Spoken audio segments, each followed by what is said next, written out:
and yeah, definitely one not to be missed. Absolutely.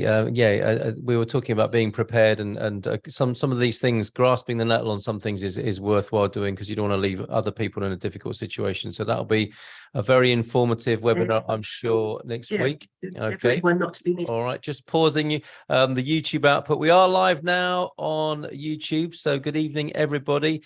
You are being live streamed. If everybody could mute up who's not part of the panel tonight, unless you ask a question later on. Let's meet everybody on our dream team this evening. We'll come back to you, Duarte, in a minute, who I suspect will be very busy this evening, our expert on tax planning. Let's say hello, first of all, to Carolina. How are you this afternoon or this evening, Carolina? Boa tarde to you. Hi, hello, Carl. I'm fine, thank you. And you? Good to see you. Yeah, very well. I'm a busy guy, but I suspect at the moment not quite as busy as you are. What's it like in the EI office at the moment? Well, currently those have been quite hard times, but we are here for it, and we are ready with all of our strength to surpass these troubled times. But the business is about this, so sometimes more busy, sometimes less. This is a good time for us. Yeah, and you look remarkably fresh, and thank you so much for being here this evening. And it's we can raise a glass to Lisbon coffee, can't we? That I think is keeping a lot of us going at the moment. So thank you so much, Carolina, for being here from EI tonight. Lisbon coffee. Have you had one or two of those, Daniel? Sorry, I was struggling with the mute button. I was saluting you. You're not in Lisbon, are you? I'm sorry? You're not in Lisbon, I suspect. I'm at home, so in the vicinities in Lourdes. Oh, okay. So this was a wet day for sure, and either in Lourdes or in Lisbon, so not a good day to be outside. But it was actually surprising to come home today, because there was no traffic. I don't know, people probably went home sooner than usual, because the roads were quite empty, and it sounded like we were back in the pandemic times. So a special day, I would say. Yeah, okay. Well, thank you so much for being here this evening. Really appreciate you answering questions on any aspect of the law here in Portugal. Nuno as well, on insurance. How are you, Nuno? How are things? I guess when it starts flooding in Portugal, you get a little bit concerned. Yes. So we know that claims are on the way, and so we try to dedicate a easy way of making claims. So please use WhatsApp instead of emails. It is much faster, and we'll proceed accordingly. So if you need any assistance, please. Okay, well, that's good to know. So you welcome communication via WhatsApp, which is quite a popular way of doing business here in Portugal, isn't it? A lot of people do like to use WhatsApp now. It seems to be replacing email in many ways. So don't be surprised by that. Sure. And you have your colleague Camilla with you tonight, who I'm sure will be busy working behind the scenes and making sure that everybody does have that WhatsApp number for which is just behind Nuno as we speak at the moment with your stormy slide. There you go, 213-714. What's the other bit there, Nuno? 213-714-164. So I'm sure that will be bandied about this evening. So thank you, Nuno, for being here. Any other messages from the front line of insurance this week? Not today. Okay, good to know. No news is good news. We're always happy. Carl, I'm reading Nuno's message. Contact us for urgent assistance due to storm. Thank you, Nuno. Due to the storm, we're not able to pick our olives as quickly as we'd like to. Could you please send a team around to do that for me? Thank you. Consider it done, Jerry. Okay. Thank you. It may well be the Winsurance team coming on a team build tomorrow at your house. That can work really well. Cheers, Jerry. Thank you, Nuno, for being here tonight, and Camilla, of course, from winsurance.pt. Who else do we have here on the Dream Team panel before we go to Duarte, who I might have missed? Is there anybody else? We have Carolina from Casa Portuguese and Romain from Cafimo too. Carolina, we said hello, haven't we already? And Romain, how are you this evening? Yeah, how can you miss me with the orange background? It's not an excuse. My reason is because I'm on speaker view, and then suddenly when you switch to speaker view, it's like, Roman is definitely here with your lovely orange background. So how are you this evening, my friend? Yeah, I'm good. I'm good. Quite a busy day at the office beside the terrible weather, as you were talking about. But yeah, quite interesting things going on right now. Got my first one-to-one meeting last week with an Expats Portugal member. That was super interesting because obviously when talking about mortgages, you know, taxes, incomes and everything, these are not the type of thing that you're going to talk about on a Q&A like this. So that's why if you have any question, anything about mortgages in Portugal, feel free to send me an email. I'll put my email address in the comments because think it's way more adapted to schedule like one-to-one visio. And so that's what we've done last week. It was for a project in beginning of 2024. But as I always tell everyone, way better to anticipate as much as we can. So yeah, quite interesting stuff going on. Good. You're here to answer any questions in general terms about getting a mortgage here in Portugal. And of course, you value those one-to-ones with people. So you can see how to do that when Roman puts his details into the chat, and you can book a one-to-one. And if you've got any general inquiries about mortgages, do ask those in the chat this evening as well. So the big news tonight is that we have Duarte with us. Good evening to you, Duarte. Good to meet you. Muito prazer. Good evening, everyone. Thank you for the invitation. It's nice to meet you all. It's good to see you from Conceito. Some of you I already know. Yeah. You too are a very busy man at the moment. What was it like when you received the news that the NHR scheme was suddenly being scrapped here in Portugal? Oh, well, in one word, horrible. Right, okay. Yes. But we always manage to get around things and to find some other way and some positivism out of these situations. Excellent. Okay, well, you're staying positive and cheerful, which is I have to. You do. How exactly can you help people? Tell us a bit about your company, please. Okay, so Conceito, for those who don't know, is the biggest consulting company in Portugal, Portuguese consulting company. We have about 350 employees distributed by 4 offices. We do provide accounting services, payroll services, and a lot of other services in terms of advisory, including my department, which is the personal services advisory department. So basically me and my team, we are specialized in advising individuals in Portugal regarding any questions that relate to taxation, tax residency, and all these beautiful things that we are here to discuss. And these changes are also pretty interesting. They promote some challenges, but they also promote a lot of opportunities, and we are here to show that to everyone, that this is not the end of the world. There's still life after these changes, and I hope I can bring some clarity on this. Well, thank you. And what are the key themes that have been coming up? What can you tell people about to bring some sort of comfort to this situation at the moment? Well, first and foremost, that these changes are not yet permanent. Okay, they will, or they could become permanent in January if the parliament approves them as they are. It's very good stuff, Tom. Really, it's good stuff. You watch some press it off and dancing. I'm not sure where we've got an unmuted mic coming from, but if you could mute up wherever that's coming from, that would be really helpful. Do go ahead, Duarte. Thank you. No worries. So yeah, for now, this is a proposal, a bill proposal presented by the government to the parliament. It still has to be discussed in the parliament. It has to be approved.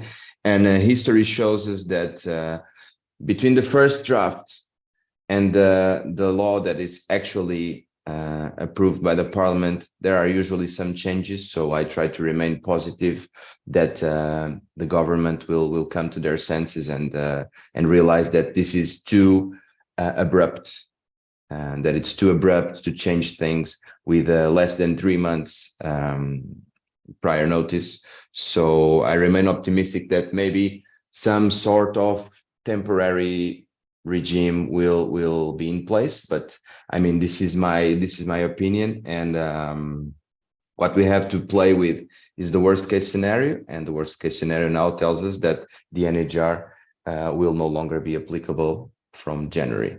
So every client that has a chance to apply to the NHR, we do everything within our reach to help them do it. For other people that are not able to apply for the NHR under the current predicaments, we try to explain what would happen after the NHR without the implications of the NHR, and therefore try to still keep those people interested. Some will stay interested, some will not. So it will be on a case-by-case situation. So that's important information, isn't it? Is that we need to move beyond the generalities here, and people need to exactly it's with their own personal circumstances and get in touch with you as soon as possible. Very interesting what you're saying there. That you know, a lot of people are talking about it as though it's definitely finished by the 31st of December. You're and of course this is, as you say, it's just an opinion. It's kind of crystal ball stuff, isn't it? But you suspect them. It's not as if this is going to go away. It might be that there's just a little bit of understanding from the government on the timing. Is that what could possibly be anticipated here? Yeah, I mean, we could anticipate a lot of different scenarios, but I don't think this is that these changes are going to go away completely.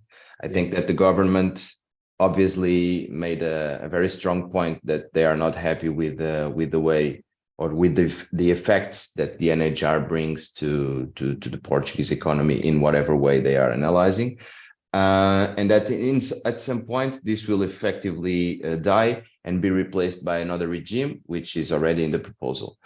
But my expectation is that the amount of pressure that the government is going to be subject to will make them adjust somehow. Okay, very interesting. And you mentioned there a possible replacement regime. What are you thinking along those lines, or what do you know? Well, the bill, the state budget bill, actually has two different regimes that will come to as an alternative to the NHR.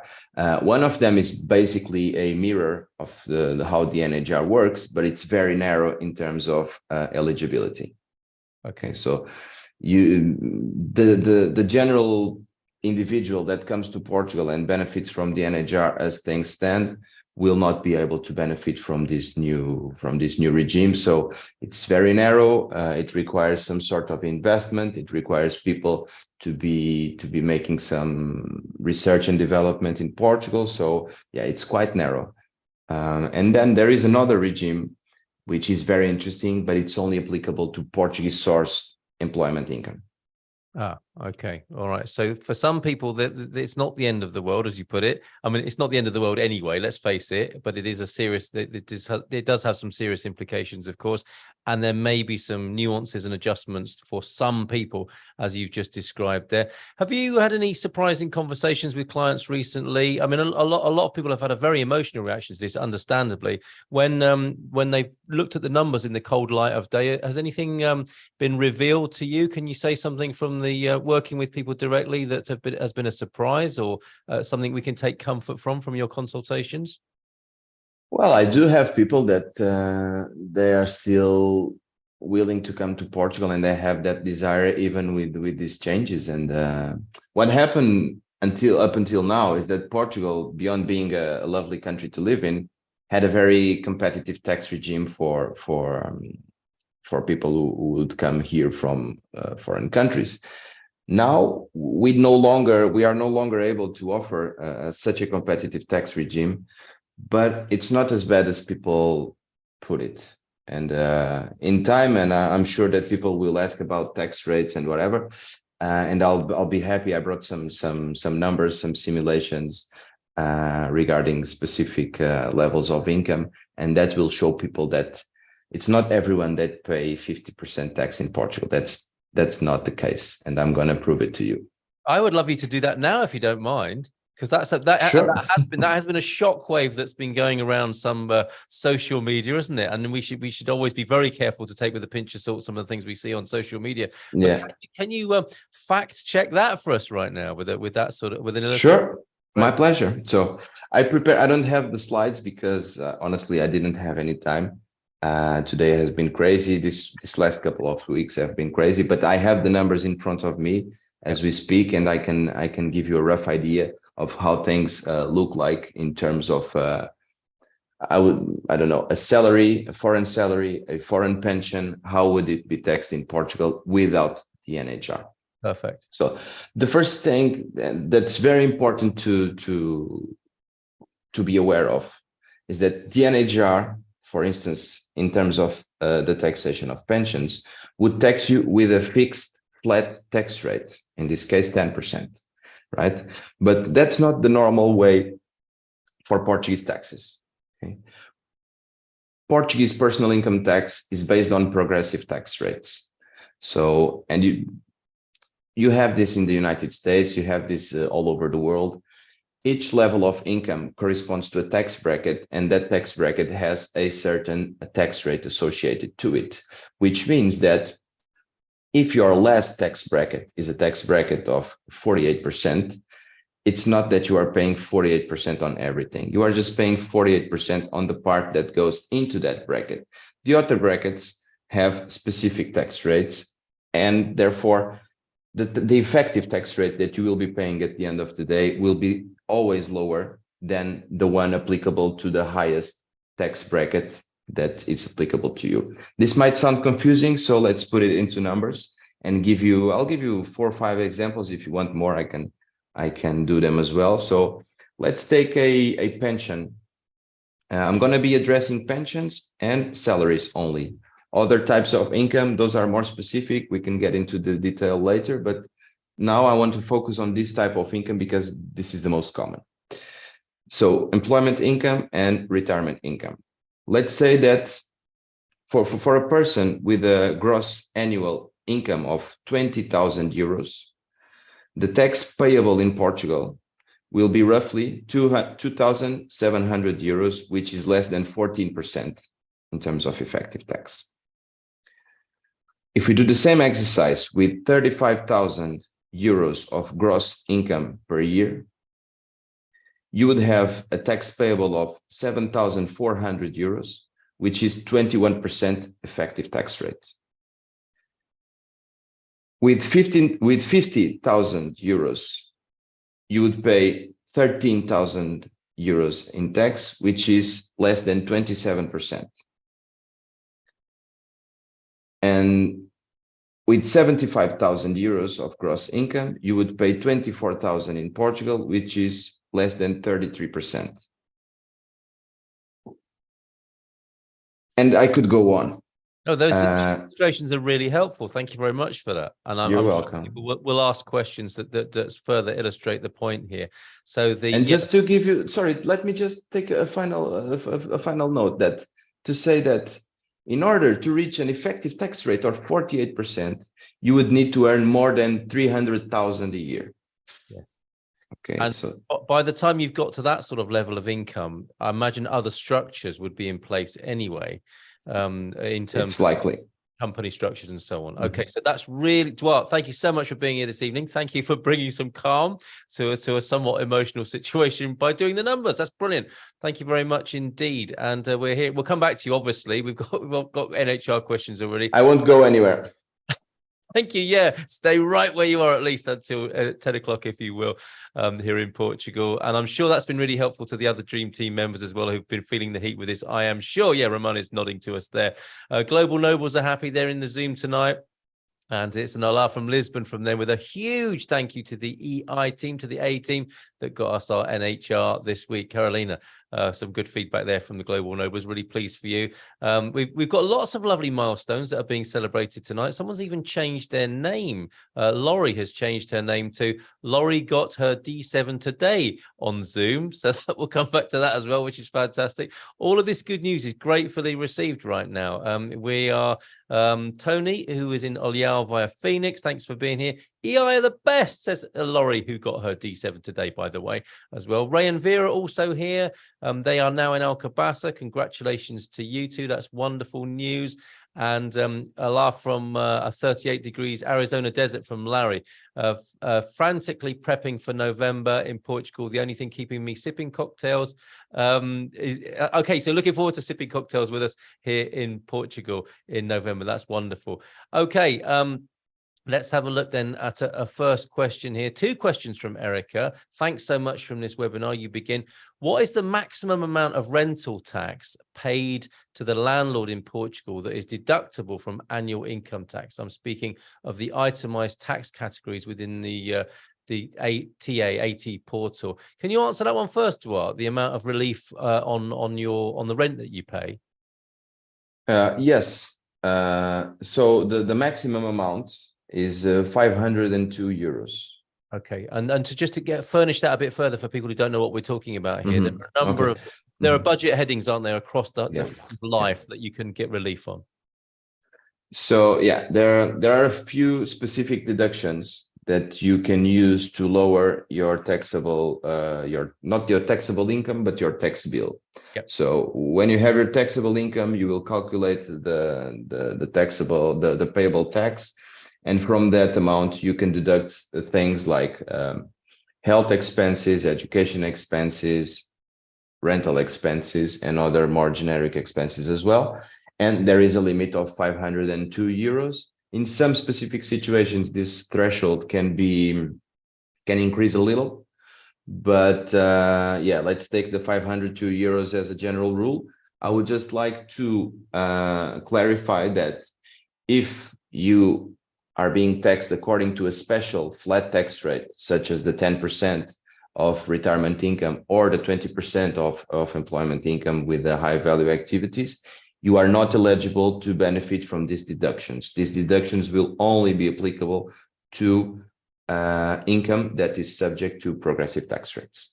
Ah, good to know. Thank you for that qualification. Second part of the question from Erica, is United States Social Security retirement income taxable in Portugal? It is taxable in the United States.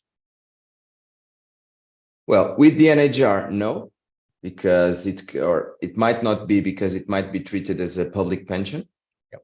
Without the NHR, it would be taxable in Portugal for the difference between the tax paid in the United States and what would be the tax payable in Portugal, which is also an important thing to add to the calculations that I mentioned before, which is if you already pay taxes in the USA, you have a tax credit, an international tax credit that you can use in Portugal according to the double tax treaty between Portugal and the United States. So if you already paid the tax in the United States, you can deduct that tax in Portugal. Okay, great to know. Thank you.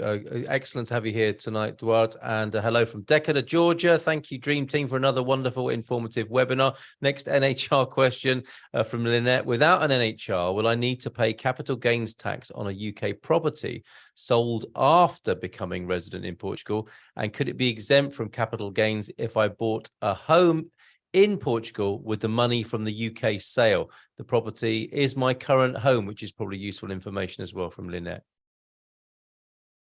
That's for me too? Yeah, that's for you too. We're keeping you busy tonight, Duarte. Okay, that's fine. Just wanted to clarify. Well, yes, it's basically a very similar answer to the other question, which is you'll pay taxes in the UK for sure, because properties always pay taxes in the country where the property is located. And then you would use the tax credit to pay any eventual tax exceeding the one that you paid in the UK. As for the exemption on paying taxes in Portugal, no, it works the other way around.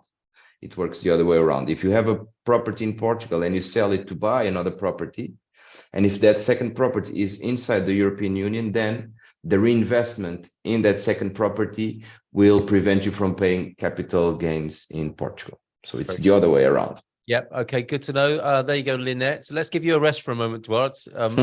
Well-earned rest, but I'm sure everyone can understand why you've been so busy tonight. I think this one, I think for Carolina, my question, want to know if our visa says valid 11th of November 23, to the 9th of March 24. Can we arrive in Portugal before the 11th of November? Is that permissible, Carolina?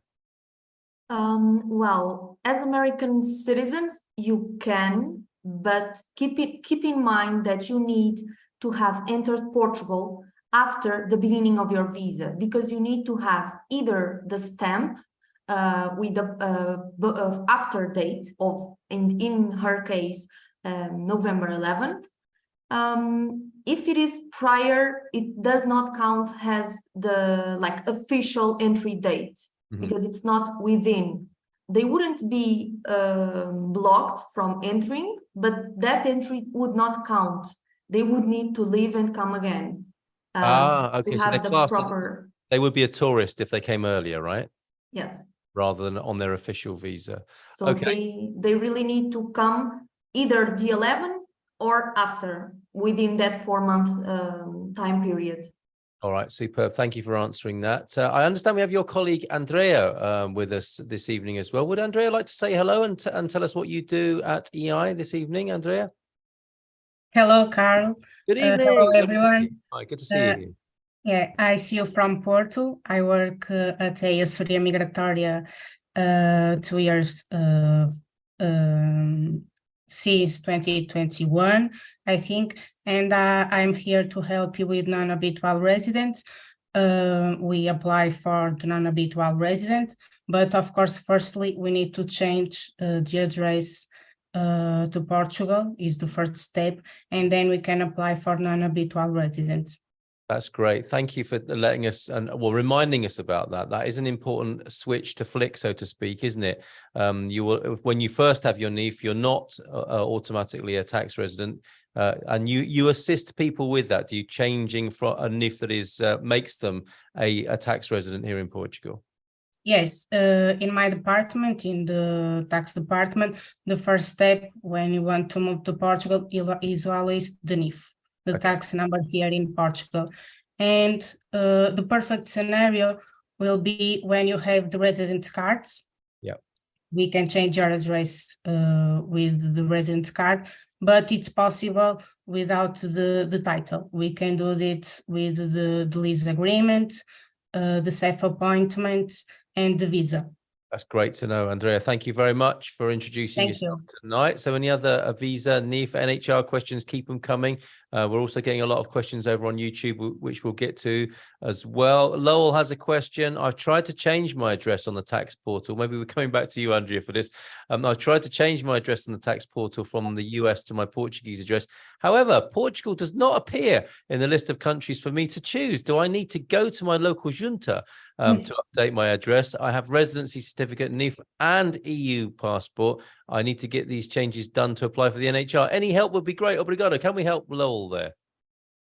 Yeah, we need to analyze the whole process. You can write for the general email. I can write here in the chat.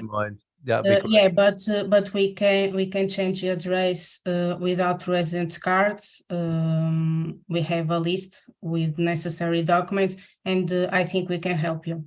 There you go, Lowell. Get in touch via the Geral email address for A, and Andrea's going to put that into the chat for us. Back to you, Duarte. In general terms, Susie is asking, could there be a tax advantage in Portugal to being an independent contractor versus an employee of a US company? Right now, I'm an employee, but I could change my status to independent contractor. I likely won't make it to the tax resident status before the NHR goes away. I'm moving to Portugal around March 24. So that distinction, what would you make of that, Duarte? The short answer is yes, but there are some details. So the first year of activity as a freelancer in Portugal is great because actually your taxable income is reduced in half. Wow. Okay. So 50% or even more than 50% in some cases of your gross income is not subject to taxation. On top of that, as if this was not good enough, on top of that, you have 12 months of exemption from social security payments. So the first year and a half is really appealing. Then the second year of activity, you have a reduction of 25%, but at some point you'll have to start paying the social security contributions, which average 15% of your gross income. So yeah, basically there is that. On the other hand, if you have an American contract, you will have just an automatic deduction of 4,000 euros for in Portugal, and then the rest will be taxable income, which at the end of the day will be much worse than working as a freelancer registered in Portugal. There you go, Susie. That's a great answer. Thanks, Duarte. And let's stay with you because we've got S asking the question: is the job title of director of photography for television a high value activity? It's not really about the job title, is it? Because you could just call yourself, you know, Supreme Commander CEO. It's not about the title, is it? It's about the type of work you're doing, isn't it, for the high value activities? Yes, of course. It's the material. The material aspect is much more relevant than the formal designation that you give it, right? People, it's very common. I see it a lot. People finding job descriptions that are not exactly what they do, but this is more creative. I don't necessarily agree with this approach, but it kind of works with some people. It's not something I would actively recommend, but I do not oppose either. Okay, and so if somebody consults with you, they'll find out whether or not they're likely to be considered a high value activity. Yeah, because the list of high value activities is it's extremely long, so it's difficult to just remember out of 350 activities or whatever. Sure. Yes, okay, it could take quite a long time, couldn't it? Thank you for that. This is probably for you again as well. The proposed replacement for the new NHR excludes probably 95% of all potential applicants. So basically useful. I am hearing 31st December 23 is the drop dead date. That's putting it quite frankly, isn't it? The president is doing this for political purposes to show his voters that he is addressing the cost of housing, but this will do nothing to mitigate that very real and unfortunate situation. That wasn't a question. It was a statement about the motivations, I think, of the Prime Minister. So thank you for that, Jose. I don't know if you've got a comment about that, Duarte, or even Daniel on that, or should we move on? I'm sorry, could you repeat the question again? It was more of a statement that the president was doing this, and I think it's more the prime minister rather than the president, to be fair, is doing this for political purposes to show his voters that he is addressing the cost of housing. Anything to add to that on the political situation at the moment, Daniel, and how this is going down? Well, I do usually say that this is changing everything to change nothing at all. Right. And that's what they're trying to do. They're trying to change the landscape, but the harsh reality is that in 2 or 3 years we won't have any new housing, and no new housing projects are starting to be built. So these measures will not have a positive outcome to the Portuguese economy and to Portugal as a whole. So in short, they won't produce any more houses, and they would not produce any positive results. And the housing market, especially the rental market, is not with added trust or with more houses available, because people are simply afraid to put their houses down in the market, and the problem continues and escalates. So one of the measures that would really resolve the housing prices would be to have faster courts and faster evictions, because more people would put houses down in the rental markets. This is my take on the situation, for instance. Thank you very much. And we often talk about the president. People are already talking about new people for the job. Is that because the election race for the president is coming up soon as well? Well, the president in Portugal doesn't have any real political power, or he does have some, but he doesn't have decision power. So he is just a player that approves provides final approval of the laws, and he can demote the government. So he can basically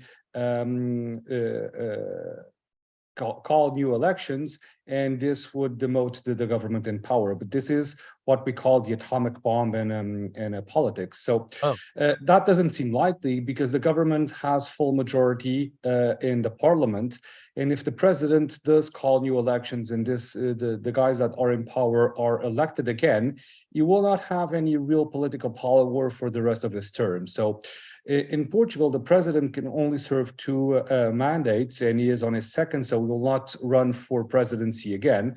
But at the end of the day, he wants to have the last years of his term with some real political power. So demoting the government at the current moment is not a real political option, I think. And it seems that either the president and the government will serve their mandates until the end. So we're not expecting any real political changes in the near future. Although we do have the European elections in 2024, and if the opposition wins with a landslide, well, then the political spectrum can change a bit. But this is to be determined, and at the current moment, we're not foreseeing any real changes, to be honest. Thank you for that. I always enjoy your political insight. When is the anticipated turnover of president and prime minister, or the next? The president is around 2025, and the European elections is in towards the end of 2024, if my memory serves me right. Possible game-changing moments, but not for a little while yet. Okay, thank you very much, Daniel. Appreciate it. Yep. Let's go to back to Duarte. And George is asking, is a foreign salary or pension not the same as a non-foreign one? I don't know if you understand that question, Duarte. Well, without the NHR, it is. Yeah, yes, fair enough. Yes. Without the NHR, they have the same treatment. The difference was because of the NHR, right? Okay. And the real difference is that you will have withholding tax in Portugal that you will deduct from the tax bill, and the same thing happens with the international tax credit that you bring from your foreign source of income. Very good, thank you. Can you discuss capital gains taxes if I sell my US home and don't have the NHR? You kind of did, but could you just elaborate on that again for us? So come again? That was, can you discuss capital gains taxes if I sell my US home and I'm not on the NHR? I mean, that's tax payable back in the US, isn't it, as you said before? Yeah, you will pay tax in the USA 100% guaranteed, and then there might be some additional tax payable in Portugal or not, depending on the tax brackets. And that's the only tax that you would have to pay in Portugal eventually. Okay, thank you for that. Susie asked, were those numbers from Duarte based on pensions only or any type of income? I mean, that was basically any type of income, wasn't it, apart from corporate taxation? And there are a few exceptions. I mean, passive income such as dividends, interest, and even capital gains from stock, those have specific tax rates that are not the progressive tax rates. There are flat tax rates applicable, in general 28%, but other than that, yeah, it's progressive tax rates. Excellent. Okay, I'm rattling through these, trying to get through as many as possible between now and 10 o'clock. Catherine is asking, we have pensions from US, Canada, and the UK. The Canadian pension has been taxed at source. Is that Canadian pension also taxable in Portugal as well? Yes. You say Canadian pension? Yeah. Which has been taxed at source. It's been taxed at source already. Is it? Yes. It's for. Yeah, it's the same situation we're talking about. If there is any additional tax according to the progressive tax rates in Portugal, you have to pay the difference. Yeah. So as a rule of thumb, let me clear the air. Yeah, as a rule of thumb, if you are a tax resident in one country, you have to declare worldwide income in that country. And the country of residency will be territorially competent to tax whatever source of income there is. Right? Yep. As a rule of thumb, there are a few exceptions according to the special regimes like the NHR or according to the double tax treaties. But as a rule of thumb, you should think that you will pay taxes in Portugal or in the country of residency for whatever income you receive worldwide, and you will have tax credits for the income that comes from countries with which Portugal has double tax treaties. Thank you so much, Duarte. It must be very difficult for you because I mean that you're like the Harry Potter of tax, and the rest of us are muggles here. So sorry if you're having to repeat. No, it's fine. It's fine. Okay, all right. I do find funny that comparison because yeah, it's not true. Everyone pays taxes, so everyone knows something about taxes. Okay, all right. But you're welcome to use that on your business card if you like. Issa, I know is keen to ask this question, and this is good evening. I have one question for Duarte regarding tax calculation of rental income and capital gains when only one spouse is moving on the D7 to Portugal. This is the scenario. All the properties are in the wife's name and not jointly owned with her husband. She is moving with her son on the D7 and her husband will join a few years after. How is the rental income and capital gains treated for tax purposes? Will she pay taxes on 50% of the income and capital gains only?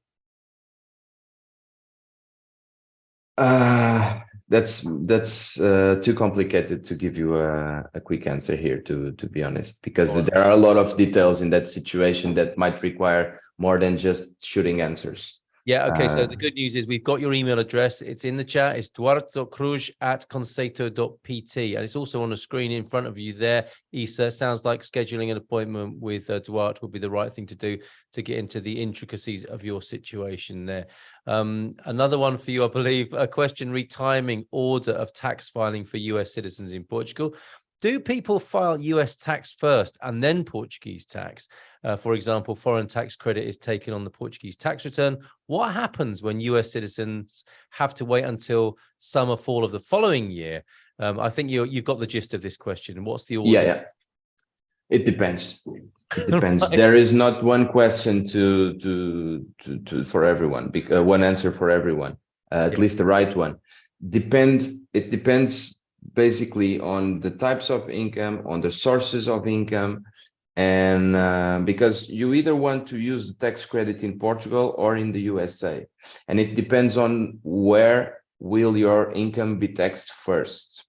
So if all your income is already taxed in the US, then do file your American tax return first and then use the tax credit in Portugal. But there can be some details depending on, on a case-by-case basis. And I have clients that file first the taxes in the USA. Most of them will file taxes first in Portugal, but it really depends. If you need, it's possible to request an extension in Portugal and in the USA. So if you are an American citizen living outside of the United States, you can ask an extension and your deadline, a deadline extension. So you'll have more time and you'll be able to file the Portuguese taxes first and then use that information for the US tax return. And the exact same thing works the other way around. It's possible to file for an extension in Portugal, to wait for the American taxes to be submitted and then submit the Portuguese taxes accordingly. All right, that's good to know. Thank you very much. Somebody who's become a member over on our YouTube channel, that would be, it's a Chinese name. So forgive me for not knowing at all how to pronounce that. But the second part of your name is Post. How many days that changes take normally? If no answer, would you say for 2 weeks? I think this is going back to what we were talking about with you, Carolina, and Andrea, is the change of the tax residency status. I mean, that's another it depends question, isn't it? How long does it take normally? And that might vary from office to office, mightn't it? The flicking that switch. What, generally speaking, how long does it take? Usually 1 week, 2 weeks is enough to conclude this stage, the change of your address and non-habitual resident. Of course, at this time, there are a lot of requests at the tax authority, but usually 2 weeks, it's enough. There you go. So Post, and that's what I'm going to call you for the time being. That's your question answered. And 2 weeks, might be how long they have to wait. If it goes beyond 2 weeks, if they're concerned, is it possible to push this process a little bit or to find out what's going on? Usually we made the request online, but if you want to push the request, we can try in person at the tax authority. Okay, so 1 or 2 weeks should do it, and there you know what to do if you want extra help with that post. I hope that helps. Do let me know if it doesn't over there. Back to Duarte again, of course. Shivi, I would like to know, how is rental income and capital gains from Dubai, UAE treated for tax purposes with the NHR?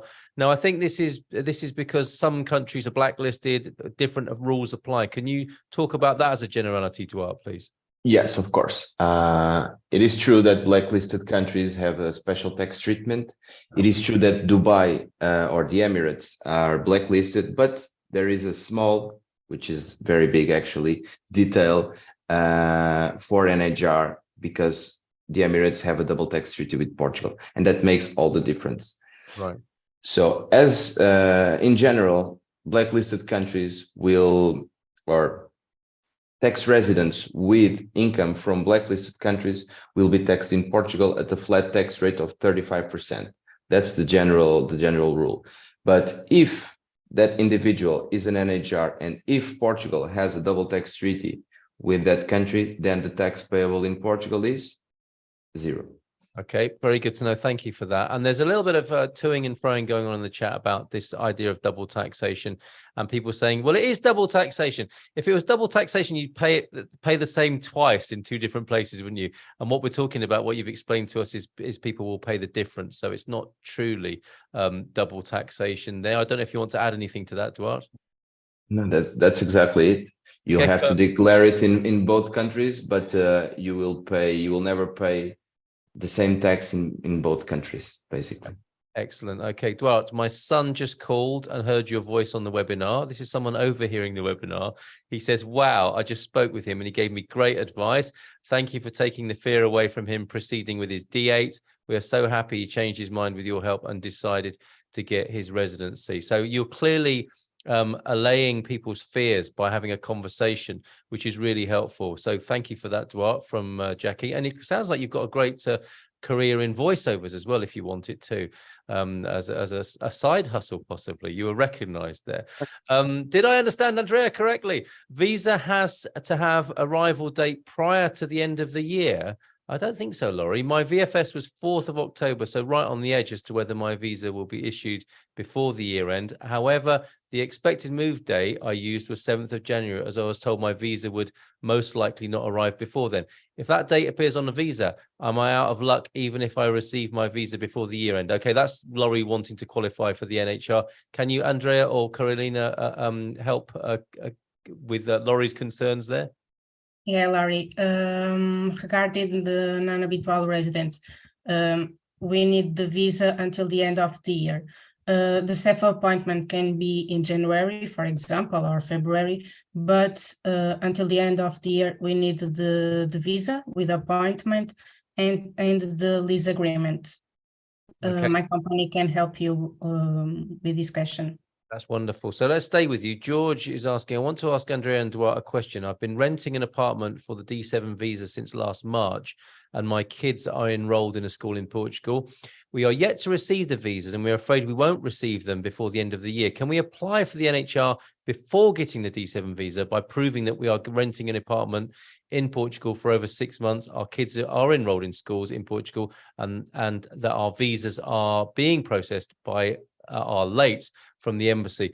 Would that be a mitigating circumstance? Can they show that the fact the kids have been in school and still apply for the NHR successfully? I think that's probably one for you, Andrea. With these. Sorry, I was the question. Is George's words? Yeah, it's about. Sorry, go ahead. I can jump in assist Andrea on this. Thank you, Daniel. Well, indeed, because if they've been living in Portugal since March, they've fulfilled the legal criteria of staying here for more than 183 days. So indeed, it's possible to request tax residency as long as it's possible to prove the permanence in Portugal for the 183 days. And I couldn't find any better proofs than the rental agreement from March, as well as the kids being in school here in the country. So I would say that although the visa is not granted, that's one of those cases that the chance of obtaining tax residency is quite good. That's great. Good to hear, Daniel. I'm sure that will come as a relief for George there. And Nubianetsi, let's stay with you, Daniel. I don't have kids, but I have nephews. If I buy a home in Portugal, is there a way to reduce or eliminate the inheritance tax? Could their names be on the deed? So could Nubianet leave or have an inheritance? I have good news. We don't have any inheritance taxes in Portugal. Excellent. You do have some stamp duties that you'll need to pay once the property is transitioned from the person that is deceased into the new owner. But apart from that, there's no inheritance tax in Portugal. Therefore, this is one of the reasons that a lot of people do move to Portugal, especially European citizens that have done that movement recently. French, for instance, they have strong inheritance taxes over there, and they've decided to relocate assets to Portugal because of this. Portugal doesn't have any direct inheritance taxes. And this was discussed a few years back to have inheritance taxes, but it had a really big pushback from the population, because one of the biggest ways that you pass on assets or money in Portugal to your kids is via the house or houses that you end up buying, and then you pass it on to the kids. So inheritance taxes would hurt the Portuguese population quite strongly, and this was one of the reasons that measure had a really strong pushback. Good. Okay. And on the matter of leaving the residence, the home, the assets to the nephews, that's going to come up, I think, in next week's webinar, isn't it? But just, basically, you can have that happen, but you need to make sure that the American will is honored in Portugal with a device over here, right, Daniel? Yep, that's it. If you don't want the Portuguese law to be applicable, and this is usually the assets will go to the kids divided in equal ways. If you do want any other way of distributing your assets once you pass away, then it's highly advisable to have an international will and to have the foreign law applicable. But if someone has any questions on this, do reach us out via email, and I'll be more than happy to assist. That's the same for all of the Dream Team panel here. Understandably, Duarte getting a lot of the heat and the action tonight. This is perhaps coming back to you again, Duarte, is on social security now from Mehmet. Good evening to you, Mehmet. Good to see you here. The question is how the 15% social security is calculated. Is it over gross income or the amount left after tax deduction? Good question, Mehmet. Okay, so the calculation of social security is different from the calculation you make for personal income tax, right? The personal income tax will be assessed at the end of the year after you have the full picture about your annual income. On the other hand, the social security will be calculated on a quarterly basis. So if you are a freelancer in Portugal, you will have quarterly obligations in terms of VAT and also in terms of social security. So that is the moment where you have to calculate the social security contributions that you will be making in the upcoming quarter. And basically, you take into account the average monthly income that you received in the previous quarter to calculate the contributions for the following quarter. Okay. So let's say that we are in April. You have to look at the total income you earn between January and March, calculate a monthly average amount, and then calculate the 15% on that to know which will be the contributions that you'll be paying in May, June, and July. There you go, Mehmet. Great answer. Thank you, Duarte. Again, we are looking at, you said, this is from Mehmet as well. You said a freelancer is accountable for only 50% on the first year income and 25% on the next year.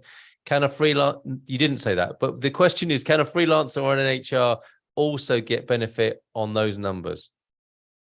So the answer to the last question is yes. The NHR will also have the benefit, which in most cases will leave you with less than 10% tax rate in the first year.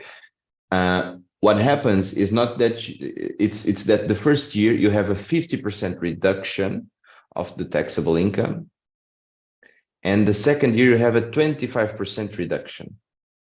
Okay. So the second year is worse than the first one.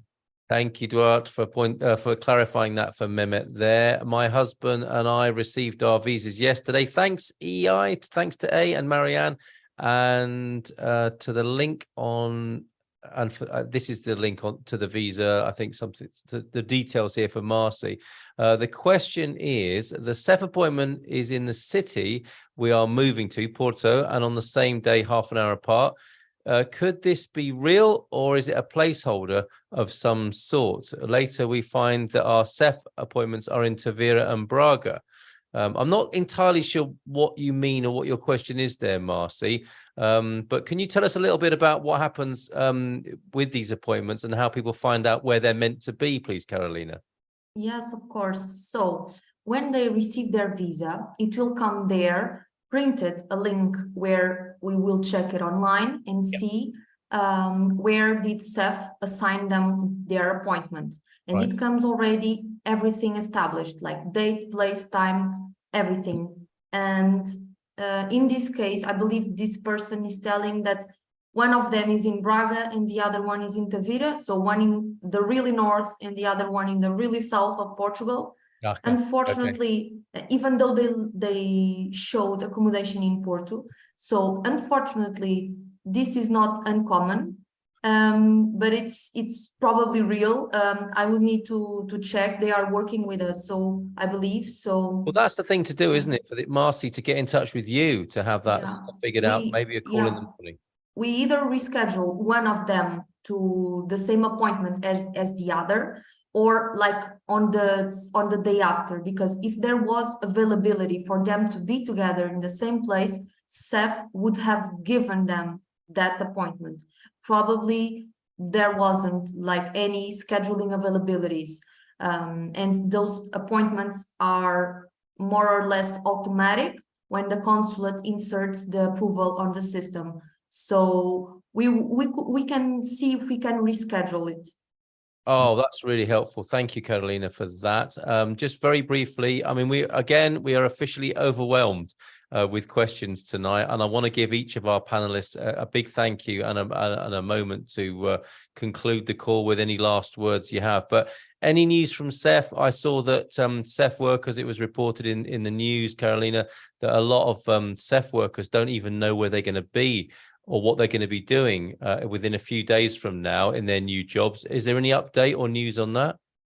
Well, no, we don't have new information. We just have the old information, and we will see, because even if the workers themselves don't know, the public doesn't as well. So we need to, I know that's like, I'm going to say what you don't like, Carl, but like, it depends. I'm used to it. I'm not. I understand. I completely understand. And you know, with this, no news is bad news, isn't it? We go against the old saying that sadly there isn't a more positive update to come from CEF, and we're keeping our eye on the end of the month when the Phoenix is supposed to arise from the ashes, with another Harry Potter reference there this evening. So thank you, Carolina and Andrea. Is there anything else you want to add before we conclude the webinar tonight? Either of you from EI? I would like to say that the visas for the US, they have been releasing slots for next year, and this year just like a few random ones. I believe this is just for people that gave up their slot. And I also heard that VFS Washington DC is taking walk-ins. So if someone is on a time crunch, we could see if we can take advantage of that. But if someone is considering doing the visa to get the NHR in time, that is not something very realistic. Okay. So if someone has already pending and waiting, we can be hopeful. If it's just now, today, we decide we are going to get started today, is not very realistic, as I said. All right. Thank you very much. And thank you to you, Andrea. Good to see you on the call tonight. So thank you for being here. We'll go over a couple of minutes just to make sure everybody has a final say from the Dream Team. And for me to give my apologies to anyone whose question I didn't get to for whatever reason. My advice would be to reach out directly to the professionals here if you have a question for them and that wasn't asked tonight.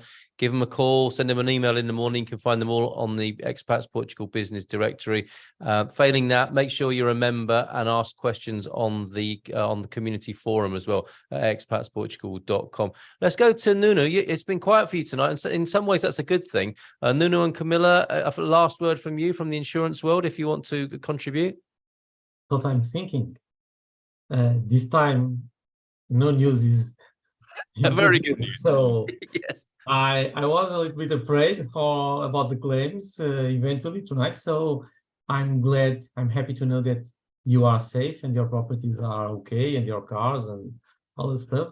So no, keep safe.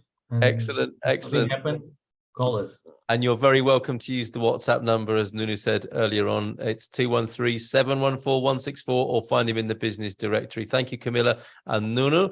Let's go to Romain. I know you've put your email address into the chat. Is there anything else you'd like to conclude with, Romain? No, nothing to say. I'm always here, glad to hear about everything. All my Dream Team colleagues are super interesting, but I don't have anything else to say. But mortgages rates are pretty high, or I don't know. We can always talk about specific situations. So feel free to get to me by email, and I'll get back to you pretty quickly. That's tremendous. And I'll bring my sunglasses next time for your backdrop. Thank you very much. I'll try to change it. Don't worry. I'll put something sober. It's really eye-catching and brilliant. Thank you for being here tonight. Daniel, any last words from you this evening? Well, as everything, the weather always improves, and the NHR situation will improve. So keep hope. That's the Portuguese way of life. That's the Portuguese style. Don't get into despair. Search the right professionals, and things will end up working out. Superbly philosophical tonight. Yes. Thank you. Or as we'd say in Portuguese, desenrascanço, to find a makeshift solution. Very good. Yes, we know about this, and that's causing much mirth and merriment among your Portuguese colleagues there. And last word then, I think, before we go to Astrid, who will tell us what's happening next week, to the Harry Potter of taxation here in Portugal. I don't know if you're entirely comfortable with that, but to us, you have been a man of magic with your insight. It's been great to have you here, Duarte. Thank you so much for being here. Thank you so much for having me. I'm thinking about adopting that Harry Potter thing. I've heard worse, so yeah. Excellent. All right, and you're Duarte Cruz at Conceito.pt, which is the way to get in touch with you. Thanks again. You've been brilliant tonight. Really great job. So my pleasure. Over to you, Astrid. Thank you. What a great night. And thank you, Duarte, for clarifying so many of the misunderstandings that are out there. And hopefully you'll come back again and be part of our Dream Team, because I think everyone had questions for you and we didn't get through them all. So thank you very much for being here. So next week, at 7:30 Lisbon time, we have the funeral planning and international wills webinar. And then at 9 o'clock, we have another one of these Dream Team sessions. So that's all next week. Brilliant. Thanks, Astrid. It's time for us to put on our invisibility cloaks and jump onto our broomsticks. So thank you for, I'm milking it.